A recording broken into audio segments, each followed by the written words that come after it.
നമുക്ക് ഇന്നത്തെ ധ്യാനം പ്രാർത്ഥനയോടുകൂടി ആരംഭിക്കാം. ദൈവത്തിൻ്റെ പരിശുദ്ധാത്മാവേ ഇറങ്ങി വരണമെന്ന് ഞങ്ങൾ പ്രാർത്ഥിക്കുന്നു.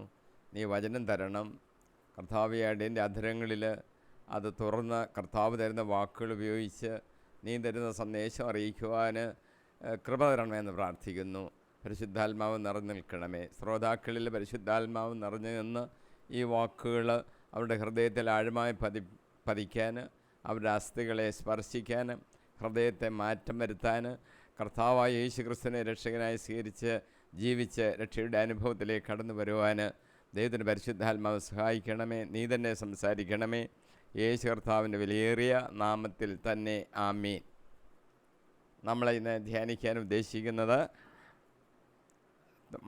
നേരത്തെ ചെയ്ത ധ്യാനത്തിൻ്റെ തുടർച്ചയായിട്ട് എഫേസ്യോസ് 5 അധ്യായം 24 വാക്യം നമുക്ക് ആരംഭിക്കാം. 24 25 ഞാനിപ്പോൾ വായിക്കുന്നു.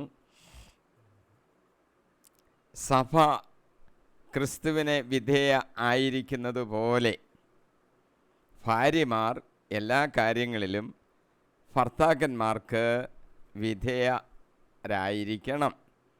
ഭർത്താക്കന്മാരെ, ക്രിസ്തു സഭയെ സ്നേഹിക്കുകയും അവളെ വിശുദ്ധീകരിക്കാൻ വേണ്ടി തന്നെ സമർപ്പിക്കുകയും ചെയ്തതുപോലെ നിങ്ങൾ ഭാര്യമാരെ സ്നേഹിക്കണം.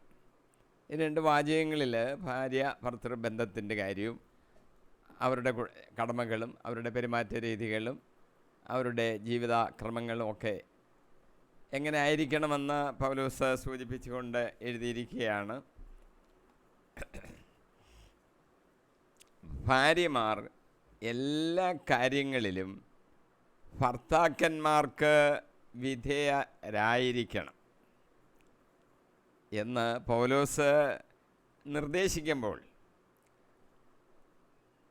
ആ അവസരത്തിലും ആ ഭർത്താക്കന്മാർ ഭാര്യമാരോട് ഏത് വിധമാണ് പെരുമാറേണ്ടത് എന്നുകൂടെ പറഞ്ഞിരിക്കുന്നു. സ്നേഹിക്കണമെന്നാണ്. എങ്ങനെ? ക്രിസ്തു സഭയെ സ്നേഹിച്ചതുപോലെ ഭർത്താക്കന്മാർ ഭാര്യമാരെ സ്നേഹിക്കണം. സഭയോടുള്ള ക്രിസ്തുവിൻ്റെ സ്നേഹം വിവാഹ ജീവിതത്തിൽ ഭർത്താവ് ഭാര്യയോട് കാണിക്കേണ്ട സ്നേഹത്തിൻ്റെ മാതൃകയായി അവതരിപ്പിച്ചിരിക്കുന്നത് പുതിയ നിയമത്തിലെ അതുല്യമായ ഒരു ചിത്രമാണ്. പുതിയ നിയമത്തിലാണ് ആ രീതിയിൽ അതിനെ കമ്പയർ ചെയ്ത് ഉപമിച്ച് പറഞ്ഞിരിക്കുന്നത്. ക്രിസ്തു നമ്മോട് കാണിച്ച സ്നേഹം അതെത്രമാത്രം ഉണ്ടായിരുന്നു എന്ന് കൊളോസോസ് 1:22 പൗലോസ് എഴുതിയിരിക്കുന്നു. ഇപ്പോൾ ക്രിസ്തുവിൻ്റെ മരണം വഴി സ്വന്തം ഭൗതിക ശരീരത്തിൽ നിങ്ങളെ അനുരഞ്ജിപ്പിച്ചിരിക്കുന്നു. അവിടുത്തെ മുമ്പിൽ പരിശുദ്ധരും കുറ്റമറ്റവരും നിർമ്മലരുമായി നിങ്ങളെ സമർപ്പിക്കുന്നതിന് വേണ്ടിയാണ് അവന് പ്രകാരം ചെയ്തത്. നമുക്ക് വേണ്ടി ക്രിസ്തു തന്നെ ബലിയർപ്പിച്ചുവല്ലോ. ഗലാത്യർ 2:20 പറയുന്നു, ഞാൻ ക്രിസ്തുവിനോടുകൂടി ക്രൂശിതനായിരിക്കുന്നു. ഇനിമേൽ ഞാനല്ല ജീവിക്കുന്നത്, ക്രിസ്തുവാണ് എന്നിൽ ജീവിക്കുന്നത്. എൻ്റെ ഇപ്പോഴത്തെ ഐഹിക ജീവിതം എന്നെ സ്നേഹിക്കുകയും എനിക്ക് വേണ്ടി തന്നെ ബലിയർപ്പിക്കുകയും ചെയ്ത ദൈവപുത്രനിൽ വിശ്വസിച്ചുകൊണ്ടുള്ള ജീവിതമാണ്. ഇതാണ് പൗലോസ് പറയുന്നത്. ക്രിസ്തുവാണ് എന്നിൽ ജീവിക്കുന്നത്. ക്രിസ്തു എന്നിൽ ജീവിച്ചാൽ എന്നിൽ കൂടെ ക്രിസ്തുവിന് പലതും ചെയ്യുവാൻ സാധിക്കുമല്ലോ. ക്രിസ്തുവിൻ്റെ കളങ്കമില്ലാത്ത മണവാട്ടിയാണ് സഭ. അത് നമ്മൾ ഓർക്കണം.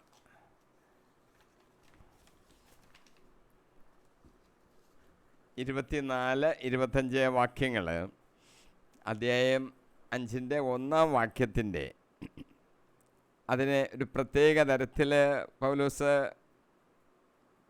വിശദീകരിച്ചിരിക്കുകയാണ്. ക്രിസ്തുവിനെ പോലെ മറ്റുള്ളവരെ സ്നേഹിക്കുവാൻ, സ്വന്തം ജീവൻ പരിത്യാഗം ചെയ്യാൻ ഇവിടെ വിശ്വാസികളെ പൗലോസ് ആഹ്വാനം ചെയ്യുന്നു.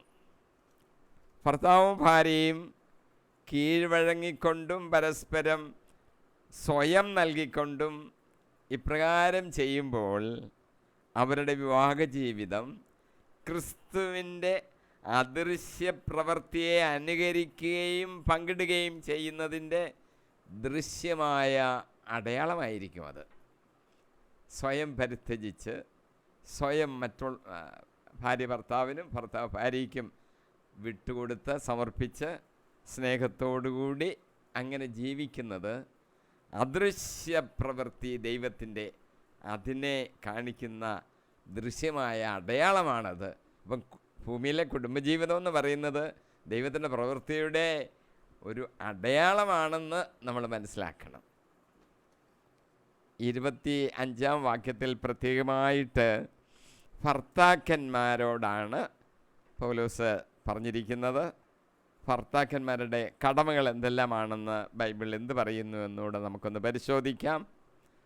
1 പത്രോസ് 3:7 പറയുന്നു, ഭർത്താക്കന്മാരെ, നിങ്ങൾ വിവേകത്തോടെ നിങ്ങളുടെ ഭാര്യമാരോടൊത്ത് ജീവിക്കുകയും സ്ത്രീ ബലഹീനപാത്രമാണെങ്കിലും ജീവദായകമായ കൃപയ്ക്ക് തുല്യ അവകാശി എന്ന നിലയിൽ അവളോട് ബഹുമാനം കാണിക്കുകയും ഇത് നിങ്ങളുടെ പ്രാർത്ഥനയ്ക്ക് തടസ്സമുണ്ടാകാതിരിക്കാൻ വേണ്ടിയാണ്.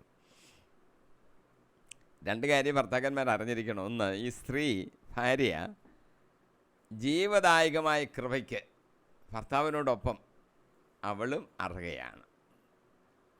അല്ല, ആകെയുള്ളതിൻ്റെ ഭൂരിപക്ഷവും ഭർത്താവിനുള്ളത്, ഭാര്യയ്ക്ക് 4/1 അങ്ങനെയുള്ളതല്ല. തുല്യ അവകാശിയാണ് ഭാര്യ. ഏതിൻ്റെ? ജീവദായകമായ കൃപയ്ക്ക്. രണ്ടാമതൊരു കാര്യം, അതുകൊണ്ട് അവളോട് ബഹുമാനം കാണിക്കണം. അതാണ് രണ്ടാമതായിട്ട് എടുത്തു പറഞ്ഞത്. അല്ല, അവൾ ബലഹീനപാത്രമാണെന്ന് പറഞ്ഞ് തള്ളിക്കളയുകയല്ല, ബഹുമാനിക്കണം. അത് അങ്ങനെയൊക്കെ ചെയ്താൽ നമ്മുടെ പ്രാർത്ഥനയ്ക്ക് തടസ്സമുണ്ടാകത്തില്ല. അതും ഒരു കാര്യമാണ്. നിയമാവർത്തനം 24:5 പറയുന്നു, പുതുതായി വിവാഹം ചെയ്ത പുരുഷനെ സൈനിക സേവനത്തിനോ മറ്റെന്തെങ്കിലും പൊതുപ്രവർത്തനത്തിനോ നിയോഗിക്കരുത്.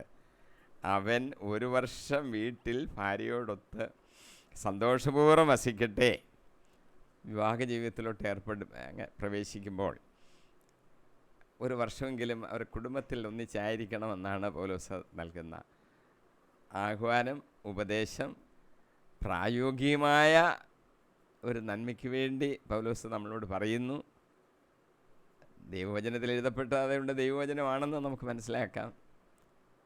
ഈ വിവാഹ ജീവിതത്തെക്കുറിച്ച് പറയുമ്പോൾ, ഇപ്പോൾ വിവാഹം കഴിച്ച പിറ്റേ ദിവസം അങ്ങ് ഗൾഫ് രാജ്യങ്ങളിൽ ജോലിയുള്ളവനായിരിക്കും, അങ്ങ് പറന്നു പോവുകയും ചെയ്യുന്നു. പിന്നീട് എത്രയോ വർഷങ്ങൾ കഴിഞ്ഞായിരിക്കും അവൻ ചിലപ്പോൾ വരുന്നത്. ഇങ്ങനെയൊക്കെയുള്ള ഒരു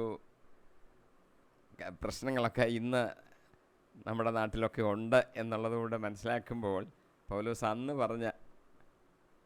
പറഞ്ഞല്ല, നിയമാവർത്തനത്തിൽ പറഞ്ഞിരിക്കുന്ന ഈ വാക്യം ഒന്ന് ശ്രദ്ധിച്ച് വായിച്ച് അതനുസരിച്ച് പ്രവർത്തിക്കുവാനായിട്ട് നമ്മൾ പരിശ്രമിക്കണം. ദൈവവചനമാണല്ലോ ഇത്. പൗലോസ് തീത്തോസിനോട് കത്തെഴുതുമ്പോൾ ഒരു കാര്യം എഴുതിയിരിക്കുന്നു. തീത്തോസ് 2-ാം അധ്യായം 2-3 വാക്യങ്ങൾ, പ്രായം ചെന്ന പുരുഷന്മാർ മിതത്വം പാലിക്കുന്നവരും ഗൗരവബുദ്ധിയുള്ളവരും വിവേകികളും വിശ്വാസത്തിലും സ്നേഹത്തിലും സഹനത്തിലും ദൃഢതയുള്ളവരും ആയിരിക്കുവാനായിട്ട് നീ ഉപദേശിക്കണം. പ്രായം ചെന്ന സ്ത്രീകൾ ആദരപൂർവ്വം പെരുമാറുകയും പരദൂഷണം ഒഴിവാക്കുകയും മദ്യപാനത്തിന് അടിമകളാകാതിരിക്കുകയും ചെയ്യാൻ അവരെ നീ ഉപദേശിക്കുക. അവർ നല്ല കാര്യങ്ങൾ പഠിപ്പിക്കട്ടെ. തീത്തോസ് അവിടുത്തെ സഭ നോക്കുന്ന ആളാണ്. അപ്പോൾ നീ എന്ത് ചെയ്യണം? ഈ പ്രായമുള്ള പുരുഷന്മാർ എങ്ങനെ ചെയ്യണമെന്നും സ്ത്രീകൾ എങ്ങനെ ചെയ്യണമെന്നും അവരെ ഒന്ന് ഉപദേശിക്കണം. പ്രായമുള്ള പുരുഷന്മാർ അവരെന്ത് ചെയ്യണം? അവർ ഗൗരവബുദ്ധിയുള്ളവരായിരിക്കണം, അവർ വിവേകികളായിരിക്കണം, അവർ വിശ്വാസത്തിലും സ്നേഹത്തിലും സഹനത്തിലും ദൃഢതയുള്ളവരും ആയിരിക്കണം. പ്രായമുള്ളവർക്ക് അവർക്ക് സഹിക്കാൻ അവരുടെ അനുഭവത്തിൽ നിന്ന് അവർ പഠിച്ചിട്ടുണ്ട്. അപ്പം അങ്ങനെ സഹനശീലമുള്ളവരായിരിക്കണം. പ്രായം ചെന്ന സ്ത്രീകളാണേലും മറ്റുള്ളവരോട് ആദരപൂർവ്വം പെരുമാറണം, പരദൂഷണമൊന്നും പറയരുത്. പിന്നെ ഈ മദ്യപാനം അതൊന്നും അടിമയാകരുത്. ഈ കാലത്ത് കൂടുതലും പുരുഷന്മാരാണ് മദ്യപാനത്തിന് അടിമകളാകുന്നത് എന്ന് നമ്മുടെ നാട്ടിലൊക്കെ കാണുന്നുണ്ട്. പക്ഷേ ആ നാട്ടിലൊക്കെ സ്ത്രീകളും മദ്യപാനത്തിന് അടിമകളായിക്കൊണ്ടിരുന്നൊരു കാലഘട്ടമാണ്. അതുകൊണ്ടാണ് പൗലോസ് എടുത്തത് പറയാനുമായിട്ട് ഇടയായത്. പിന്നെ പൗലോസിൻ്റെ വാചകത്തിൽ പറയുന്നു, ക്രിസ്തു സ്നേഹിച്ചതുപോലെ വേണം ഭർത്താക്കന്മാർ ഭാര്യമാരെ സ്നേഹിക്കേണ്ടത്. അപ്പോൾ ക്രിസ്തുവിൻ്റെ സ്നേഹത്തെക്കുറിച്ച് നമ്മളൊന്ന് അറിഞ്ഞിരിക്കണം. മനുഷ്യനോടുള്ള ക്രിസ്തുവിൻ്റെ സ്നേഹത്തെക്കുറിച്ച് നമ്മൾ അറിയണം. യേശു ലോകത്തിൽ തനിക്ക് സ്വന്തമായുള്ളവരെ സ്നേഹിച്ചു. യോഹന്നാൻ്റെ സുവിശേഷം 13-ാം അധ്യായം 1-ാം വാക്യത്തിൽ പറയുന്നു.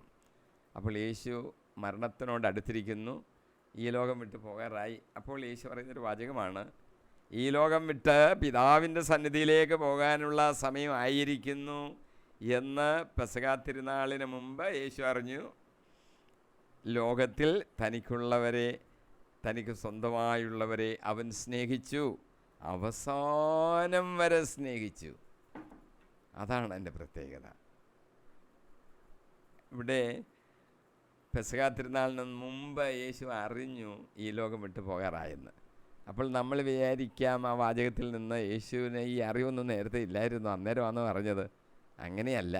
യേശു മനുഷ്യൻ എന്നുള്ള നിലയിൽ യേശുവിന് മനുഷ്യത്വമുണ്ടല്ലോ, അത് എടുത്ത് പറയുമ്പോൾ, അതിനെ പ്രാധാന്യം കൂടുതൽ എംഫസൈസ് ചെയ്ത് പറയുമ്പോൾ യേശു അറിഞ്ഞു എന്ന് നമുക്ക് പറയാൻ സാധിക്കുന്നു. അതുകൊണ്ട് ദൈവം എന്നുള്ള നിലയിൽ ഈ അറിവ് യേശുവിന് ഉണ്ടായിരുന്നില്ല എന്നല്ല എൻ്റെ അർത്ഥം. അങ്ങനെ പലതും അറിയുന്നില്ലെന്ന് യേശു പറഞ്ഞിട്ടുണ്ട്. ലോകാവസാനത്തെക്കുറിച്ചോ രണ്ടാമത്തെ വരവ്, ഇതിന് എപ്പോഴാണ് നിങ്ങൾ അറിയണ്ട. പിതാവേ അറിയുന്നുള്ളൂ, പുത്രൻ തന്നെ അറിയുന്നില്ല എന്ന് യേശു പറയുന്നുണ്ട്. അതിൻ്റെ അർത്ഥം മനുഷ്യൻ എന്നുള്ള നിലയിൽ അതിപ്പോൾ നിങ്ങളറിയണ്ട എന്നുള്ളൊരു അർത്ഥത്തിലാണ് അത് പറയുന്നത്.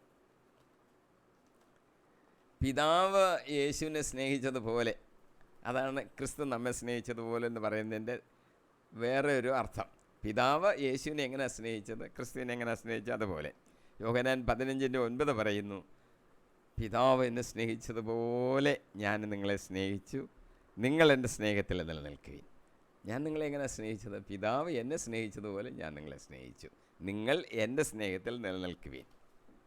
പിന്നെ യേശുവിൻ്റെ സ്നേഹത്തിൻ്റെ ഒരു പ്രത്യേകത, അത് ത്യാഗപരമാണ്. ആ സ്നേഹം ത്യാഗം സഹിക്കാൻ തയ്യാറാണ്. അങ്ങനെ ചെയ്തല്ലോ. 15:13 യോഹന്നാൻ, സ്നേഹിതർക്ക് വേണ്ടി ജീവൻ അർപ്പിക്കുന്നതിനേക്കാൾ വലിയ സ്നേഹമില്ല. അപ്പോൾ ഈ സ്നേഹിതനോട് സ്നേഹിക്കണം, അവരോട് സ്നേഹം കാണിക്കണം എന്ന് പറയുമ്പോൾ എത്രമാത്രം സ്നേഹിക്കാൻ മനുഷ്യന് സാധിക്കും? സ്നേഹിതന് വേണ്ടി ജീവൻ അർപ്പിക്കുന്നതിനേക്കാൾ വലിയ സ്നേഹമില്ല. അത്രയും വരെ ചെയ്യാം നമുക്ക്. നമ്മുടെ ജീവൻ അർപ്പിക്കേണ്ടി വന്നാൽ അത് അർപ്പിക്കാം. അതാണ് ഏറ്റവും വലിയ സ്നേഹം.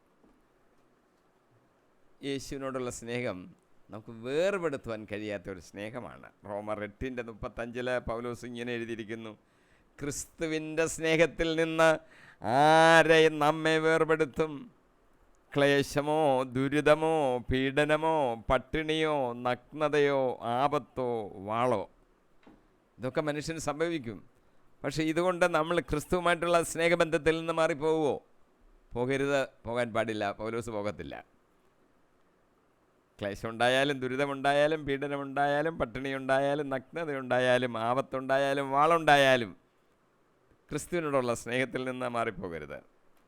ഇങ്ങനെ എഴുതപ്പെട്ടിരിക്കുന്നു, നിന്നെ പ്രതി ഞങ്ങൾ ദിവസം മുഴുവൻ വധിക്കപ്പെടുന്നു, കൊലയ്ക്കുള്ള ആടുകളെ പോലെ കരുതപ്പെടുകയും ചെയ്യുന്നു, നമ്മെ സ്നേഹിച്ചവൻ മുഖാന്തരം ഇവയിലെല്ലാം നാം പൂർണ്ണ വിജയം വരിക്കുന്നു. നമ്മെ സ്നേഹിച്ചവൻ ക്രിസ്തുവിൻ്റെ കാര്യമാണ്. ക്രിസ്തു മുഖാന്തരം ഈ കാര്യങ്ങളിലെല്ലാം നാം വിജയം പ്രാപിക്കും. പരാജയപ്പെടത്തില്ല നമ്മൾ. കാരണം ക്രിസ്തുവിൻ്റെ സ്നേഹം നമ്മൾ അവനോട് ചേർത്തിരിക്കുന്നു. അവൻ മുഖാന്തരം നമ്മൾ വിജയിക്കും. എല്ലാ കാര്യങ്ങളിലും പരാജയപ്പെടുകയില്ല. അഞ്ചാമത്തെ ഒരു കാര്യം, ഈ സ്നേഹത്തിൻ്റെ പ്രത്യേകത, അത് നിർബന്ധിക്കുന്ന ഒരു സ്നേഹമാണ്. 2 കൊരിന്ത്യർ 15:14 പറയുന്നു, ഒരുവൻ എല്ലാവർക്കും വേണ്ടി മരിച്ചു. ക്രിസ്തുവിൻ്റെ കാര്യമാണെന്ന് നമുക്കറിയാമല്ലോ. അതിനാൽ എല്ലാവരും മരിച്ചു എന്നും ഞങ്ങൾക്ക് ബോധ്യമുള്ളതിനാൽ ക്രിസ്തുവിൻ്റെ സ്നേഹം ഞങ്ങൾക്ക് ഉത്തേജനം നൽകുന്നു. അത് ഞങ്ങളെ ചില കാര്യങ്ങൾ ചെയ്യാൻ പ്രേരിപ്പിക്കും. കാര്യം നമുക്ക് മനസ്സിലായി, ക്രിസ്തു നമുക്ക് വേണ്ടി മരിച്ചു, എല്ലാവർക്കും വേണ്ടി മരിച്ചു. അത് ആ ബോധ്യം ഞങ്ങൾക്കുണ്ട്. അപ്പോൾ ആ ക്രിസ്തുവിൻ്റെ സ്നേഹമാണ് ഞങ്ങളെ പല കാര്യങ്ങളും ചെയ്യുവാനായിട്ട് ഉത്തേജിപ്പിച്ചുകൊണ്ടിരിക്കുന്നത്. ഒരു ഉത്തേജനം നമുക്കുണ്ടാകണം. ഒരു ക്രിസ്ത്യാനിയാണോ, ക്രിസ്തുവിൻ്റെ സ്നേഹത്തിൽ നിന്ന് ഒരു ഉത്തേജനം ഉണ്ടാകണം. സുവിശേഷം അറിയിക്കണമെന്നുള്ള ഒരു ഉത്തേജനം ഉണ്ടാകണം. മറ്റുള്ളവരെ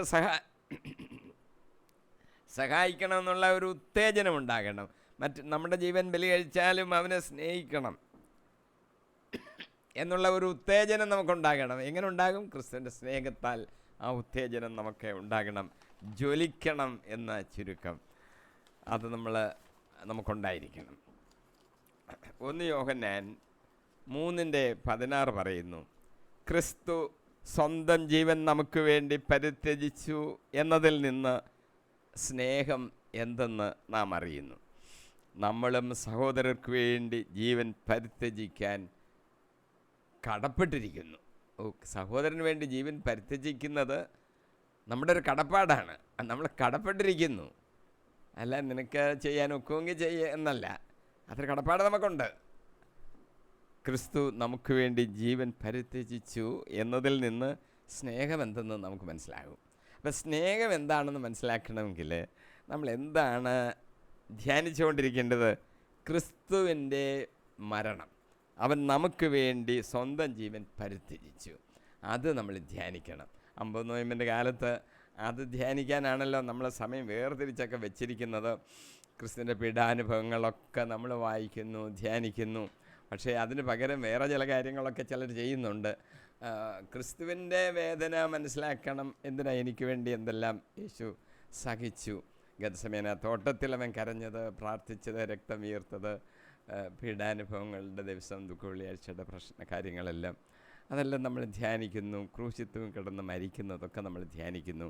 അതിന് പകരം ഞാൻ വലിയൊരു തടിക്കുരിശെടുത്ത് ഒരു മലയുടെ മണ്ടലോട്ട് കയറാമെന്നൊക്കെ പറയുന്നതൊന്നും ഈ യേശുക്രിസ്തുവിൻ്റെ പീഡാനുഭവ ധ്യാനത്തിൽ ഉൾപ്പെടുമോ എന്ന് ഒന്നുകൂടൊന്ന് ആലോചിച്ച് നോക്കേണ്ടതാണ്. കാരണം നമ്മൾ കുരിശെടുത്തുകൊണ്ട് പോകുന്നതിൻ്റെ കാര്യത്തെക്കുറിച്ചല്ല പറഞ്ഞത്. അത് നമ്മുടെ ജീവിതത്തിലുണ്ടാകുന്ന കുരിശുകൾ നമ്മൾ വഹിക്കണമെന്നും ക്രിസ്തുവിൻ്റെ പുറകെ പോകണമെന്നാണ് പറഞ്ഞത്. അല്ലാതെ ഒരു കുരിശ് നമ്മൾ എടുക്കണമെന്നും അങ്ങനെ കുരിശ് എടുത്തുകൊണ്ട് പോയാലേ നിത്യജീവൻ കിട്ടുമെന്നും ഒന്നും അല്ല കർത്താവ് പറഞ്ഞത്. പക്ഷെ ക്രിസ്തു നമുക്ക് വേണ്ടി സഹിച്ച പീഡകൾ നമ്മൾ ധ്യാനിക്കണം.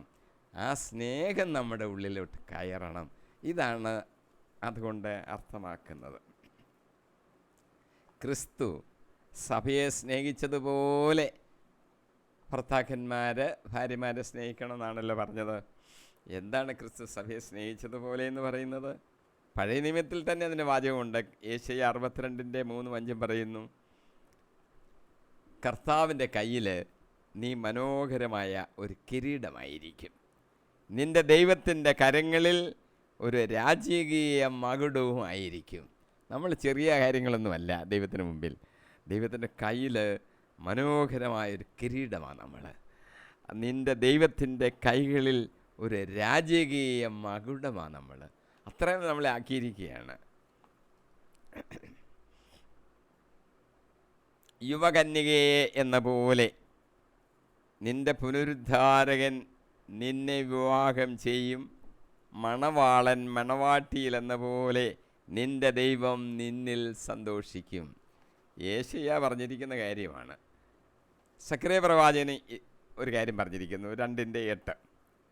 നിങ്ങളെ കവർച്ച ചെയ്ത ജനതകളുടെ അടുത്തേക്ക് അവിടുത്തെ മഹത്വം എന്നെ അയച്ചു. നിങ്ങളെ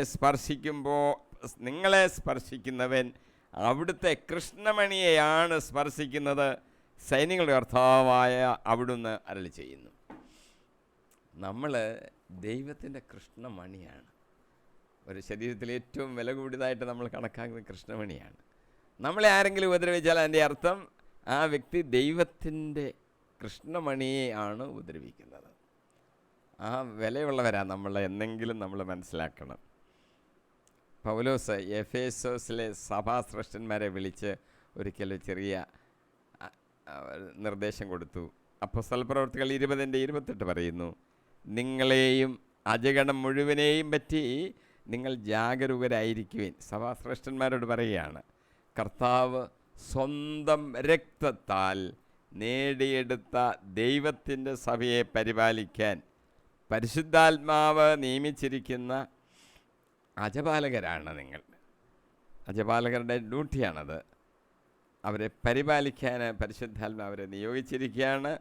അതുകൊണ്ട് അവരുടെ കാര്യങ്ങളിൽ നിങ്ങൾ ശ്രദ്ധാപൂർവം വേണ്ടത് ചെയ്യണം. മലാക്കി പ്രവാചകൻ 3:17 പറയുന്നു, സൈന്യങ്ങളുടെ കർത്താവ് അരുളി ചെയ്യുന്നു, അവർ എൻ്റേതായിരിക്കും. ഞാൻ പ്രവർത്തിക്കുന്ന ദിവസം അവർ എൻ്റെ പ്രത്യേകമായ അവകാശമായിരിക്കും. പിതാവ് തന്നെ സ്നേഹിക്കുന്ന പുത്രനെ എന്ന പോലെ ഞാൻ അവരെ രക്ഷിക്കും.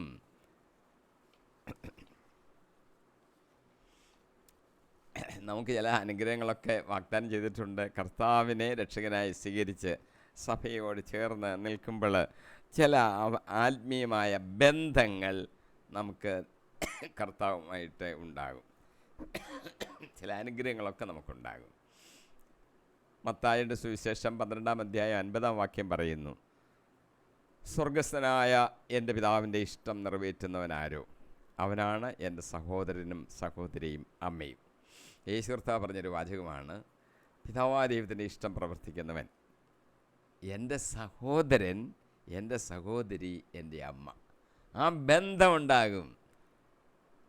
ഇവനെ നോക്കി എൻ്റെ സഹോദരനാണ്, അല്ല ഇതെൻ്റെ സഹോദരിയാണ്, എൻ്റെ അമ്മയാണ് എന്ന് യേശു കർത്താവ് പറയുന്നത് ആരെക്കുറിച്ചാണ്? സ്വർഗസ്ഥനായ എൻ്റെ പിതാവിൻ്റെ ഇഷ്ടം പ്രവർത്തിക്കുന്നവർ, എൻ്റെ സഹോദരൻ, എൻ്റെ സഹോദരി, എൻ്റെ അമ്മ. ആ ഒരു ബന്ധം നമുക്കുണ്ടാകും. വേറൊന്ന്, നമുക്ക് ക്രിസ്തുവിനോടുകൂടെ ഒരു കൂട്ടവകാശം ഉണ്ടാകുന്നു എന്ന് പറഞ്ഞ സ്വർഗത്തിൽ നമുക്ക് ക്രിസ്തുവിന് എന്തുണ്ടോ അതിനോട് നമുക്കും ഉണ്ടൊരു അവകാശം. റോമർ 8:17 ഇങ്ങനെ വായിക്കുന്നു, നാം മക്കളെങ്കിൽ അവകാശികളുമാണ്. നമ്മളെ മക്കൾ എന്നുള്ളൊരു പദവിയിലേക്ക് ദൈവം എടുത്തിരിക്കുകയാണ്. മക്കളാണെങ്കിൽ അവകാശികളാണ്. ദൈവത്തിൻ്റെ അവകാശികളും ക്രിസ്തുവിൻ്റെ എന്തെന്നാൽ അവനോട് ഒപ്പം ഒരിക്കൽ മഹത്വപ്പെടേണ്ടതിന് ഇപ്പോൾ അവനോടുകൂടെ നാം പീഡ അനുഭവിക്കുന്നു. അപ്പോൾ സ്വർഗത്തിൽ നമുക്ക് വലിയ മഹത്വം കിട്ടും, ക്രിസ്തുവിനോടുള്ള കൂട്ടവകാശം കിട്ടും. പിന്നെ ഇവിടെ വെച്ച് നമ്മൾ കുറച്ച് പീഡ സഹിക്കുന്നത് എന്തിനാണെന്ന് നമ്മൾ വിഷമിക്കേണ്ട. ഒരിക്കൽ അവനോടൊപ്പം മഹത്വപ്പെടേണ്ടതിനാണ് ഇപ്പോൾ നമുക്ക് ചില പീഡകളൊക്കെ ഇവിടെ സഹിക്കാൻ ദൈവം ഇടയാക്കുന്നത്. നമ്മളെ ശിക്ഷിക്കുമല്ല, ചില പീഡകൾ നമുക്ക് തന്നത് മഹത്വം നമുക്കവിടെ കിട്ടും, അതിനു വേണ്ടിയാണ്. മൂന്നാമത്തെ ഒരു ബന്ധമെന്ന് പറയുന്നത് എല്ലാ അകൽച്ചയും നീങ്ങുന്നു. ഈ അകൽച്ച ചിലപ്പോൾ ഉണ്ടാകാറുണ്ടല്ലോ. അടുത്ത ബന്ധത്തിലുള്ള ഒരു സഹോദരൻ്റെ വീട് അടുത്ത വീടാണ്. ആദ്യമൊക്കെ വലിയ സ്നേഹമായിരിക്കും, പക്ഷേ കുറേ നാൾ കഴിയുമ്പോൾ അവർ തമ്മിൽ വഴക്കുണ്ടാകുന്നു. വീടുകൾ തമ്മിൽ, സഹോദരങ്ങൾ തമ്മിൽ ഒരു അകൽച്ചയുണ്ടാകുന്നു. ഇത് ഈ ഭൂമിയിൽ സംഭവിക്കുന്നൊരു കാര്യമാണ്. ദൈവവുമായിട്ട് നമുക്കൊരു അകൽച്ചയുണ്ടാകും പാപം ചെയ്യുമ്പോഴാണ്. ആദവുമായും ദൈവത്തിൽ നിന്ന് ഇടയായത് എന്താണ്? പാപം ചെയ്തതുകൊണ്ടാണ്. പക്ഷേ ഈ അകൽച്ച നീങ്ങണം. എങ്ങനെയാണെന്ന് നോക്കാം. അത് ക്രിസ്തു നമ്മളെ പാപപരിഹാരം ചെയ്തതുകൊണ്ടാണ് എന്ന് നമുക്കറിയാം. നമ്മളിപ്പോൾ ക്രിസ്തുവുമായിട്ട് അങ്ങ് അടുത്തു. എഫേസോസ് 2:19 പറയുന്നു, ഇനിമേൽ നിങ്ങൾ നേരത്തെ അകന്നിരിക്കുമായിരുന്നു, ഇനിമേൽ നിങ്ങൾ അന്യരോ പരദേശികളോ അല്ല, വിശുദ്ധരുടെ സഹപൗരരും ദൈവഭവനത്തിലെ അംഗങ്ങളുമാണ്. നിങ്ങളത് ഓർക്കണം. നിങ്ങൾ ചെറിയ ചെറ്റപ്പരയിലൊന്നുമല്ല. പിന്നെ ആരാണ്? വിശുദ്ധരുടെ സഹപൗരരാണ് നിങ്ങൾ. പിന്നെയോ ദൈവഭവനത്തിലെ അംഗങ്ങളുമാണ്. നമ്മുടെ ഭവനം ദൈവഭവനം. അതിലെ അംഗങ്ങളാണ് നമ്മൾ, വിശുദ്ധരാണ് നമ്മുടെ സഹോദരർ. അത് നമ്മൾ ഓർക്കണം. ഇനി നമുക്ക് ഒരു വേറൊരു കാര്യം ലഭിക്കും, ഒരു സാഹോദര്യത്തിൽ ലഭിക്കും. ഹെബ്രായ 2:11 പറയുന്നു, വിശുദ്ധീകരിക്കുന്നവനും വിശുദ്ധീകരിക്കപ്പെടുന്നവരും ഉത്ഭവിക്കുന്നത് ഒരുവനിൽ നിന്ന് തന്നെ, അതിനാൽ അവരെ സഹോദരർ എന്ന് വിളിക്കാൻ അവൻ ലജ്ജിച്ചില്ല. യേശു ക്രിസ്തു നമ്മളെ നോക്കി എൻ്റെ സഹോദര എന്ന് വിളിക്കുന്നതിന് യേശു ക്രിസ്തു ലജ്ജിക്കുന്നില്ല. ഇതാണ് പറഞ്ഞത്. ക്രിസ്തു നമ്മളെ വിളിക്കുക, എൻ്റെ സഹോദര, എൻ്റെ സഹോദരി, അങ്ങനെ വിളിക്കുന്നതിന് യേശുവിനെ യാതൊരു ലജ്ജയുമില്ല. ഇതെല്ലാം നമുക്ക് കിട്ടുന്ന പ്രത്യേക അനുഗ്രഹങ്ങളാണ്. നമുക്ക് ചില പദവികൾ, ചില പേരുകളൊക്കെ നമുക്ക് പ്രത്യേകമായിട്ട് കിട്ടും. വിശ്വാസികൾക്ക് ലഭിക്കുന്ന ചില പദവികളെക്കുറിച്ച് ബൈബിൾ പറയുന്നതിനെക്കുറിച്ചുകൂടെ നമുക്ക് ചിന്തിക്കാം. ഒന്ന്, നാം ദൈവ മക്കളാകുന്നു. നമ്മളിപ്പോൾ ഒരു വാചകം വായിച്ചു, ദൈവ മക്കൾ ആയിത്തീരുന്നു. ഒരു പദവി നമുക്ക് കിട്ടുകയാണ്. ലൂക്കോസ് 20:36 പുനരുദ്ധാനം ചെയ്തവരെക്കുറിച്ച് യേശു പറഞ്ഞൊരു വാചകമാണ്. പുനരുദ്ധാനത്തിൻ്റെ മക്കളെന്ന നിലയിൽ അവർ ദൈവദൂതന്മാർക്ക് തുല്യരും ദൈവമക്കളുമാണ്. ആകയാൽ അവർക്ക് ഇനിയും മരിക്കുവാൻ സാധിക്കുകയില്ല. ഉയർത്തെഴുന്നേറ്റവരെക്കുറിച്ച് ഒരു സംശയം ചോദിച്ചപ്പോൾ യേശു പഠിപ്പിച്ചതാണ്, അവർ ദൈവമക്കളാണ്, ഇനി അവർ മരിക്കുകയില്ല, മരിക്കുവാൻ സാധിക്കത്തുമില്ല. ദൈവമക്കളുടെ പദവിയിലേക്കാണ് നമ്മൾ പോകുന്നത്. ആരാ നമ്മൾ? ദൈവമകൻ, ദൈവത്തിൻ്റെ പുത്രൻ. അത് പറയാൻ നമുക്ക് ധൈര്യം ഉണ്ടാകണം. റോമർ 9:26 പറയുന്നു, നിങ്ങൾ എൻ്റെ ജനമല്ല എന്ന് അവരോട് പറയപ്പെട്ട അതേ സ്ഥലത്ത് വെച്ച് ജീവിക്കുന്ന ദൈവത്തിൻ്റെ മക്കൾ എന്ന് നിങ്ങൾ വിളിക്കപ്പെടും. നിങ്ങൾ എൻ്റെ ജനമല്ല എന്ന് പറഞ്ഞ് ഒരിക്കൽ തട്ടിക്കളഞ്ഞതാ. ഇപ്പോൾ ആ സ്ഥലത്ത് വെച്ച് തന്നെ നമ്മൾ വിളിക്കപ്പെടുകയാണ് ദൈവത്തിൻ്റെ മക്കൾ. ദൈവം നമ്മളെ അനുരഞ്ജിപ്പിച്ചു, അവനോടങ്ങ് ചേർത്തു. അവകാശം നമുക്കുണ്ട്, നാം ദൈവത്തിൻ്റെ മക്കൾ. ഈ പദവികളൊക്കെ നമുക്ക് കിട്ടുകയാണ്. 1 യോഹന്നാൻ 3:10 പറയുന്നു, ദൈവത്തിൻ്റെ മക്കൾ ആരെന്നും പിശാചിൻ്റെ മക്കൾ ആരെന്നും ഇതിനാൽ വ്യക്തമാണ്, നീതി പ്രവർത്തിക്കാത്ത ഒരുവനും ദൈവത്തിൽ നിന്നുള്ളവനല്ല, തൻ്റെ സഹോദരനെ സ്നേഹിക്കാത്തവനും അങ്ങനെ തന്നെ. നമുക്ക് തിരിച്ചറിയാനുള്ള, ഐഡൻറ്റി ചെയ്യാനുള്ള ഒരു വാക്യമാണത്. സഹോദരനെ സ്നേഹിക്കണം, നീതി പ്രവർത്തിക്കണം. അങ്ങനെയൊന്നും ചെയ്യാത്തവരൊന്നും ദൈവത്തിൻ്റെ മക്കളല്ല. നമുക്ക് തന്നിരിക്കുന്ന വേറൊരു പേര് വെളിച്ചത്തിൻ്റെ മക്കൾ. യോഹന്നാൻ 12:36 പറയുന്നു, നിങ്ങൾ പ്രകാശത്തിൻ്റെ മക്കളാകേണ്ടതിന് നിങ്ങൾക്ക് പ്രകാശമുള്ളപ്പോൾ അതിൽ വിശ്വസിക്കുവിൻ. എഫേസ്യർ 5:8-9 വാക്യങ്ങളിൽ, ഒരിക്കൽ നിങ്ങൾ അന്ധകാരമായിരുന്നു, ഇന്ന് നിങ്ങൾ കർത്താവിൽ പ്രകാശമായിരിക്കുന്നു, പ്രകാശത്തിൻ്റെ മക്കളെ പോലെ വർത്തിക്കുവീൻ. പ്രകാശത്തിൻ്റെ ഫലം സകല നന്മയിലും നീതിയിലും സത്യത്തിലുമാണ് പ്രത്യക്ഷപ്പെടുന്നത്. നമ്മൾ പ്രകാശത്തിൻ്റെ മക്കളാണ് ആയിത്തീരണം. ആയിത്തീർന്നാൽ ആയിത്തീർന്നോ എന്നെങ്ങനെ അറിയും? അതിൻ്റെ ഫലം കൊണ്ട് പറയും. ഒരു വൃക്ഷം നല്ലതാണെന്ന് എങ്ങനെ അറിയുന്നത്? ഫലം കൊണ്ട് അറിയുന്നത്. അതുകൊണ്ട് പ്രകാശത്തിൻ്റെ ഫലം നമ്മൾ പുറപ്പെടുവിച്ചിരിക്കണം. എങ്ങനെ? സകല നന്മയിലും നീതിയിലും സത്യത്തിലും അത് പ്രത്യക്ഷപ്പെടും. അപ്പം നമ്മൾ പ്രകാശത്തിൻ്റെ മക്കളാണോ എന്ന് നമുക്ക് തന്നെ വേണമെന്നല്ലെങ്കിൽ നമ്മൾ പരിശോധിക്കണം. സകല നന്മയിലും നീതിയിലും സത്യത്തിലുമാണ് ആ ഫലം പ്രത്യക്ഷപ്പെടുന്നത്. സകല നന്മയിലും നീതിയിലും സത്യത്തിലും. നന്മ പ്രവർത്തിക്കണം, നമ്മൾ നീതിപൂർവമായിരിക്കണം. എല്ലാം പ്രവർത്തിക്കുന്നതും സംസാരിക്കുന്നതും സത്യത്തിലുമായിരിക്കണം. സത്യമെന്നല്ലാതെ വേറെ ഒരു വാക്ക് സത്യത്തിനെതിരായി നമ്മുടെ നാവിൽ നിന്ന് വരരുത്. അപ്പോൾ നമ്മൾ പ്രകാശമില്ലാത്തവരായി മാറിപ്പോകും. മൂന്നാമത് നമുക്ക് കിട്ടിയിരിക്കുന്ന ഒരു പേര്, 2 പേര് നമ്മൾ പറഞ്ഞു, ദൈവമക്കൾ, പ്രകാശത്തിൻ്റെ മക്കൾ. മൂന്നാമത് നമുക്ക് കിട്ടിയിരിക്കുന്ന ഒരു പേര് ക്രിസ്ത്യാനികൾ എന്നാണ്. അന്ത്യോക്യയിൽ വെച്ചാണല്ലോ ക്രിസ്തുവിൽ വിശ്വസിക്കുന്ന ശിഷ്യന്മാരെ എല്ലാവരെയും ക്രിസ്ത്യാനികൾ എന്ന് വിളിക്കപ്പെട്ടത്. അപ്പോസ്തല പ്രവൃത്തികൾ 11:26. അന്ത്യോക്യയിൽ വെച്ചാണ് ശിഷ്യന്മാർ ആദ്യമായി ക്രിസ്ത്യാനികൾ എന്ന് വിളിക്കപ്പെടുന്നത്.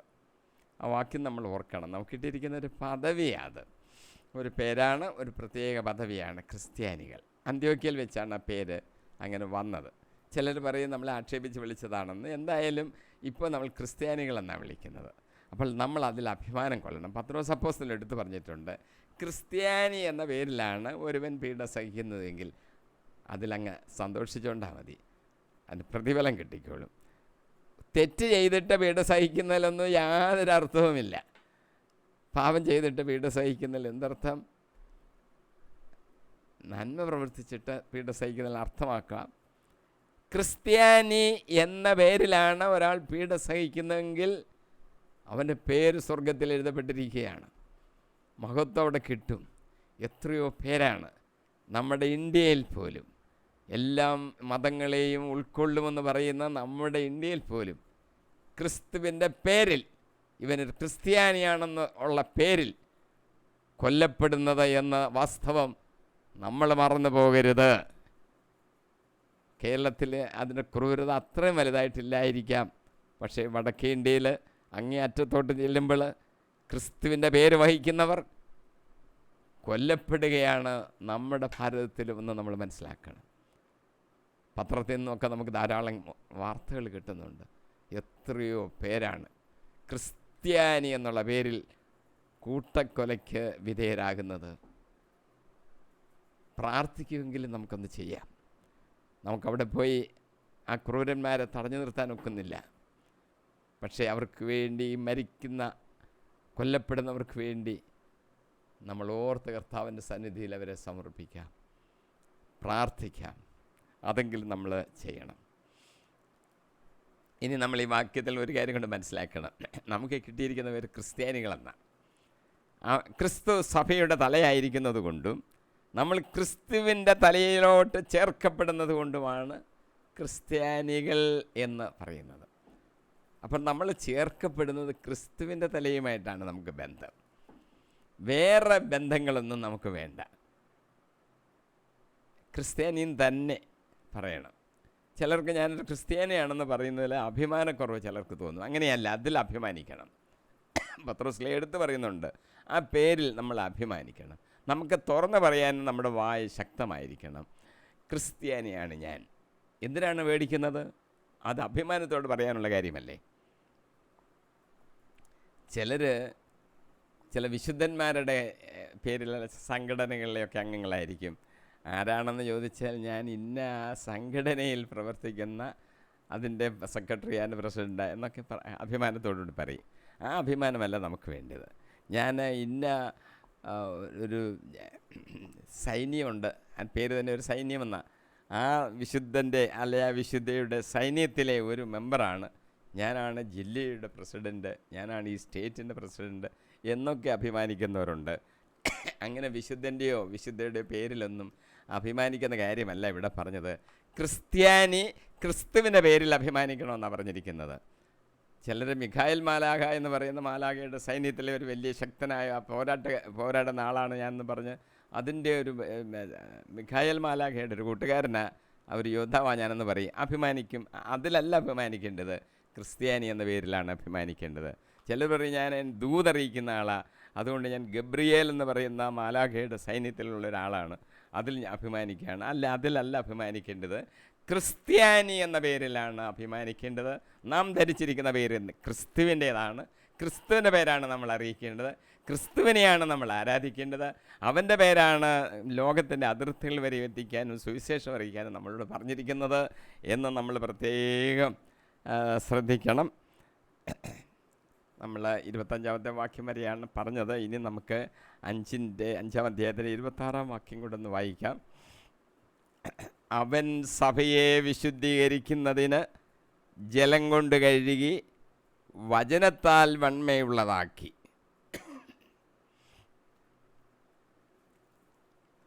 വിവാഹത്തിൻ്റെ മുമ്പായി മണവാട്ടിയുടെ ആചാരപരമായ കുളി ആണ് ഈ പ്രതിച്ഛായയ്ക്ക് കാരണം. തീത്തോസ് 3:5 അവിടെ കൂടെ മാത്രമേ ഇവിടെ പ്രയോഗിക്കുന്നത് കൂടാതെ അവിടെ കൂടെ മാത്രമേ ജലം കൊണ്ട് കഴുകുക എന്ന് വെച്ചാൽ കുളി എന്നുള്ള വാക്ക് പുതിയ നിയമത്തിൽ ഉപയോഗിച്ചിട്ടുള്ളൂ. ഇപ്പോൾ രണ്ടിടത്ത് മാത്രമേ കുളി എന്നുള്ള വാക്ക്, ആ വാക്കിന് ലോട്രോൺ, LOUTRON, അതാണ് എൻ്റെ ഒറിജിനൽ വാക്ക്. ആ വാക്ക് ഉപയോഗിക്കുന്ന 2 സ്ഥലങ്ങളേ ഉള്ളൂ. തീത്തോസിൻ്റെ 3:5 പറയുന്നത് അത് നമ്മുടെ നീതിയുടെ പ്രവൃത്തികൾ കൊണ്ടല്ല, പിന്നെയോ അവിടുത്തെ കാരുണ്യം മൂലം പരിശുദ്ധാത്മാവിൽ അവിടുന്ന് നിർവഹിച്ച പുനരുജ്ജീവനത്തിൻ്റെയും നവീകരണത്തിൻ്റെയും സ്നാനത്താൽ അത്രേ. കുളി എന്നുള്ള വാക്കാണ് അവിടെ ഉപയോഗിച്ചിരിക്കുന്നത്. അവിടെയാണ് കുളി എന്നുള്ളത്. ഈ വാക്യം ജ്ഞാനസ്നാനത്തെ ആണ് പരാമർശിക്കുന്നത്. വചനത്താൽ വെണ്മയുള്ളതാക്കി എന്ന വാക്യം 26 കാണുന്നത് സ്നാപക വാക്യത്തെക്കുറിച്ചായിരിക്കാം, അല്ലെങ്കിൽ സ്നാനം പെടാൻ വരുന്നവരെ ഏറ്റുപറയുന്ന ആ വാക്യത്തെക്കുറിച്ചോ ആണെന്ന് നമുക്ക് ചിന്തിക്കാം. എല്ലാവരും ശുദ്ധീകരിക്കപ്പെടേണ്ടതുണ്ട്. 2 തിമോഥെയോസ് 2:21 പറയുന്നു, ഒരുവൻ നിഷ്കൃഷ്ടമായ അവസ്ഥയിൽ നിന്ന് തന്നെ തന്നെ ശുദ്ധീകരിക്കുന്നെങ്കിൽ അവൻ ശ്രേഷ്ഠമായ ഉപയോഗത്തിന് പറ്റിയതും ഗ്രഹനായകന് പ്രയോജനകരവും ഏതൊരു നല്ല കാര്യത്തിനും ഉപയോഗയോഗ്യമായ വിശുദ്ധ പാത്രമാകും.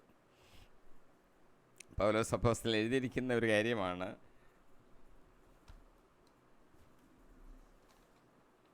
2 തിമോഥെയോസിന് എഴുതിയ ലേഖനത്തിൽ പറയുകയാണ്, നമ്മളെ ദൈവം ഓരോ പാത്രം എന്ന് പറഞ്ഞാൽ ഈ പാത്രം തന്നെ എന്ന് നമ്മൾക്ക് എടുക്കാം, ആയിട്ട് രൂപാന്തരപ്പെടുത്തുകയാണെന്ന് വിചാരിക്കുക.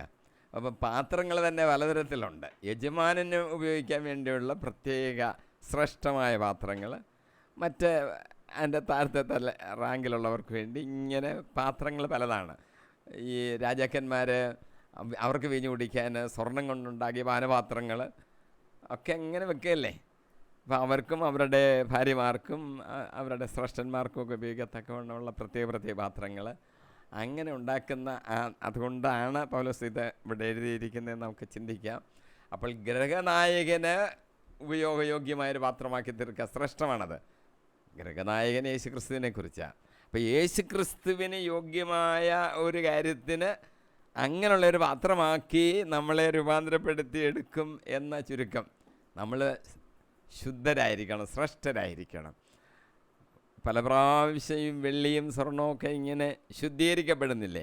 ശുദ്ധീകരിക്കപ്പെട്ട് പൂർണ്ണ ശുദ്ധി വന്ന ഒരു സ്വർണമാണെങ്കിൽ അതുകൊണ്ട് ഗ്രഹനായകന് ഉപയോഗപ്രദമായൊരു പാത്രമാക്കുമ്പോൾ ശ്രേഷ്ഠകരമായൊരു കാര്യം എവിടെ ഇരിക്കുന്നത്? ഗ്രഹനാഥൻ്റെ മേശപ്പുറത്ത്. അപ്പോൾ അങ്ങനെ ഒരു ബഹുമതി നമുക്ക് ലഭിക്കുമെന്നാണ് പറഞ്ഞത്. അതുകൊണ്ട് നമ്മളെപ്പോഴും ശുദ്ധിയുള്ളവരായിരിക്കാൻ ശ്രദ്ധിക്കണം.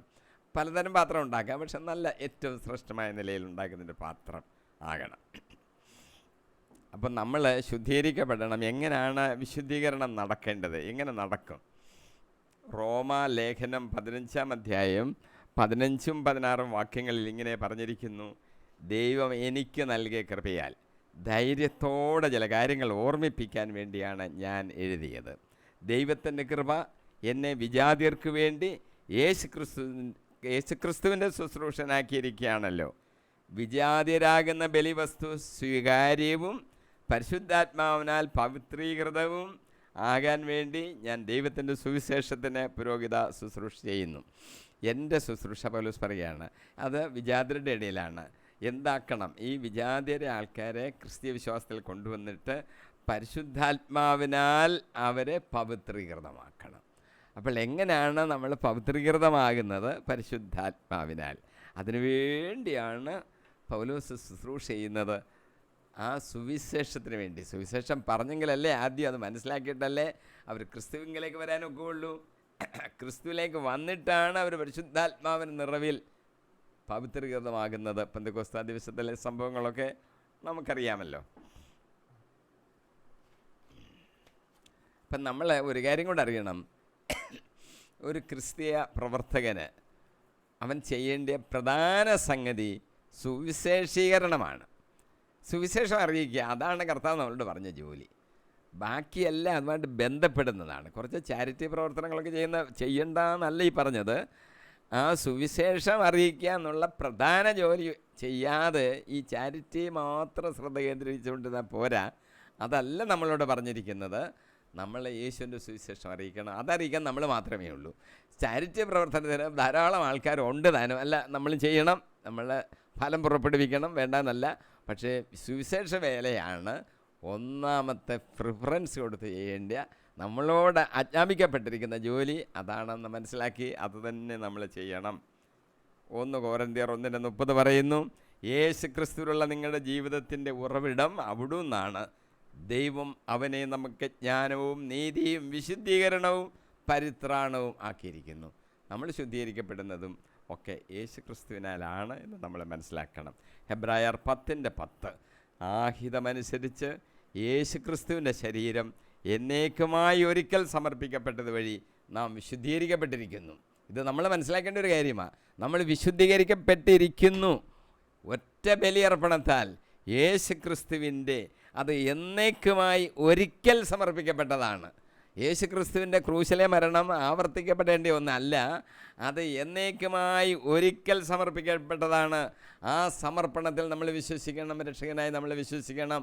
നാം വിശുദ്ധീകരിക്കപ്പെട്ടിരിക്കുന്നു എന്നാണ് പൗലോസ് പറഞ്ഞിരിക്കുന്നത്.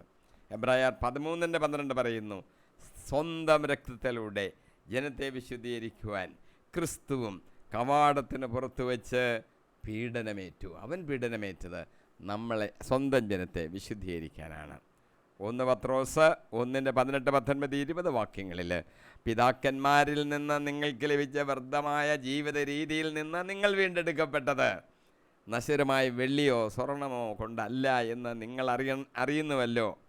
കറയോ കളങ്കമോ ഇല്ലാത്ത കുഞ്ഞാടിൻ്റേത് പോലെയുള്ള ക്രിസ്തുവിൻ്റെ അമൂല്യ രക്തം കൊണ്ടത്രേ.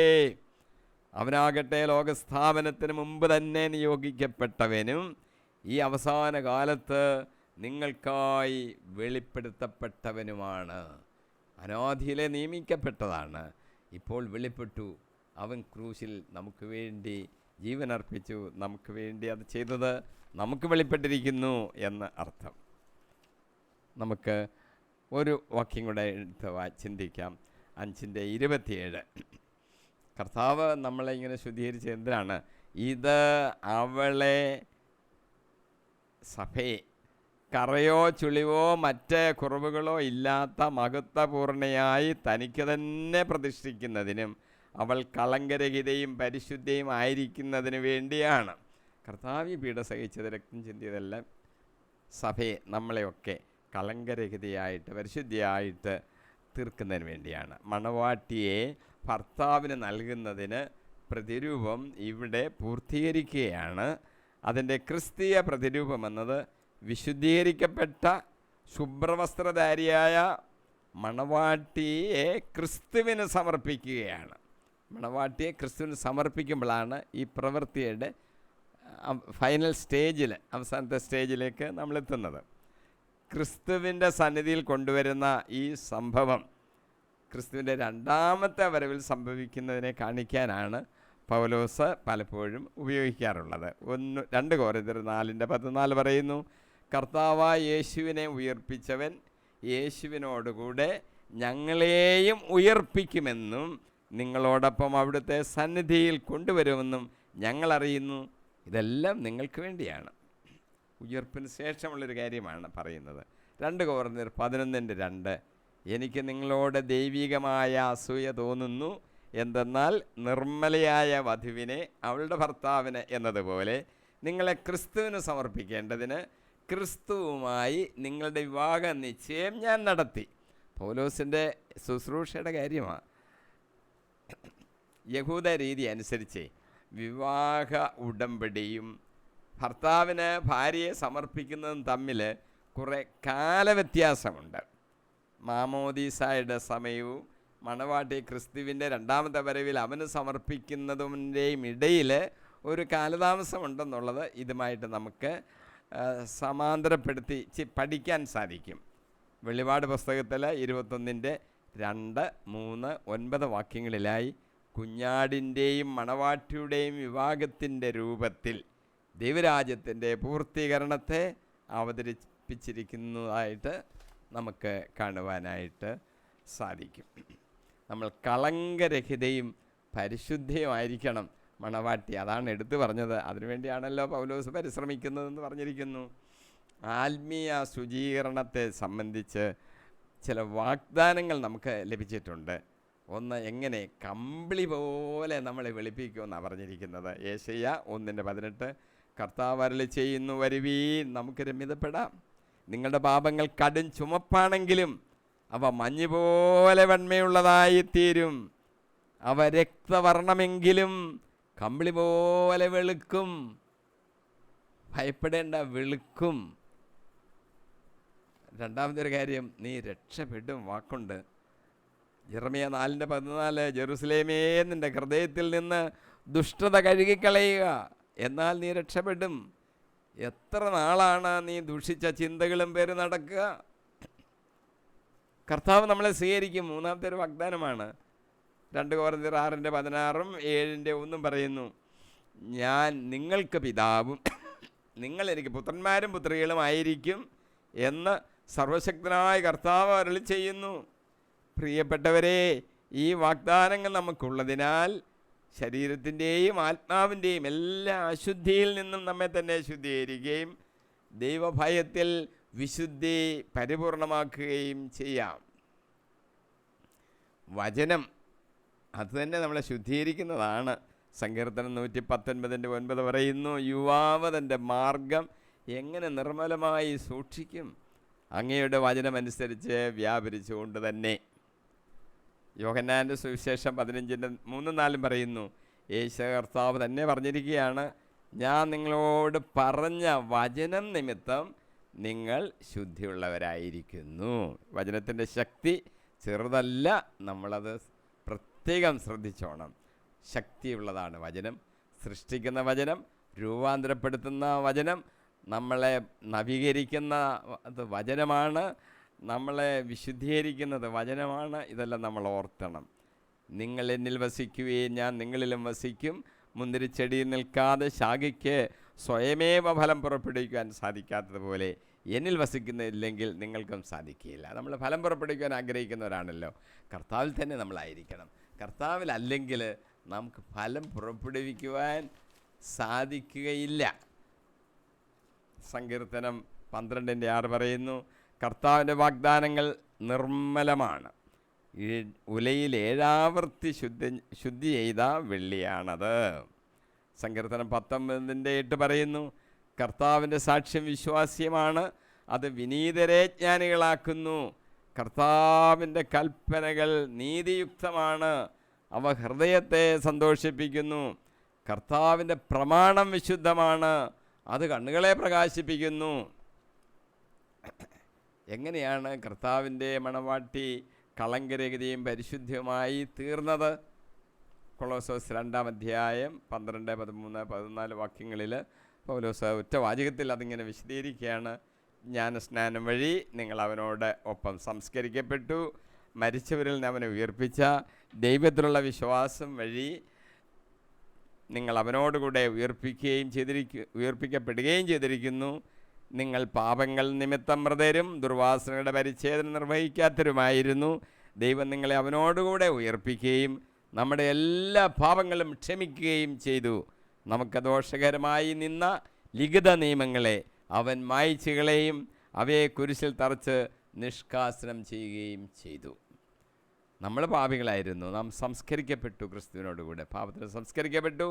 ഇപ്പോൾ പുതുജീവനിലേക്ക് എഴുന്നേറ്റ് വന്നിരിക്കുകയാണ്. കുരിശിൽ നമ്മുടെ പാപങ്ങളെല്ലാം നിഷ്കാസനം ചെയ്തു.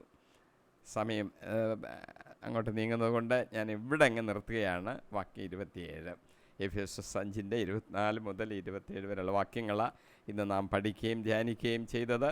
ഭർത്താക്കന്മാർ ഭാര്യമാരെ സ്നേഹിക്കേണ്ടത് ക്രിസ്തു സഭയെ സ്നേഹിച്ചതുപോലെ ആയിരിക്കണമെന്ന് നാം മനസ്സിലാക്കി. ക്രിസ്തു നമുക്ക് വേണ്ടി തന്നെ ബലി അർപ്പിക്കുകയാണല്ലോ ചെയ്തത്. ഭർത്താക്കന്മാരുടെ കടമകൾ നമ്മൾ ഇന്ന് മനസ്സിലാക്കി. കർത്താവുമായി നമുക്ക് ലഭിക്കുന്ന ആത്മീയ ബന്ധം എന്തെല്ലാമെന്ന് നാം കണ്ടു. വിശ്വാസികൾക്ക് ലഭിച്ചിരിക്കുന്ന പ്രത്യേക പദവികളെ പേരുകളെല്ലാം നമ്മൾ കണ്ടു. നമ്മളെ ജലം കൊണ്ട് കഴുകി, വചനം കൊണ്ട് വെണ്മയുള്ളതാക്കി, എങ്ങനെ വിശുദ്ധീകരണം പ്രാപിക്കാൻ സാധിക്കും എന്നും നമ്മൾ മനസ്സിലാക്കി. കർത്താവിൻ്റെ മണവാട്ടി കളങ്കരഹിതയും പരിശുദ്ധയുമായിരിക്കുന്നത് എങ്ങനെയാണെന്നും നമ്മൾ കണ്ടു. അതുകൊണ്ട് ധ്യാനിച്ചോണം, നമ്മൾ വിശുദ്ധരായി തന്നെ ജീവിക്കണം. ഇനി അടുത്ത 155-ാമത്തെ എപ്പിസോഡിൽ എഫേസ്യോസ് 5:28 മുതലുള്ള വാക്യങ്ങൾ നമുക്ക് പഠിക്കുകയും ധ്യാനിക്കുകയും ചെയ്യാം. പരിശുദ്ധാത്മാവ് നമ്മളെ നടത്തട്ടെ. വചനങ്ങൾ നമ്മുടെ ഹൃദയത്തിൽ പരിവർത്തനം ഉണ്ടാകട്ടെ. യേശു കർത്താവിൻ്റെ വിലയേറിയ നാമത്തിൽ തന്നെ. ആമീൻ, ആമീൻ, ആമീൻ.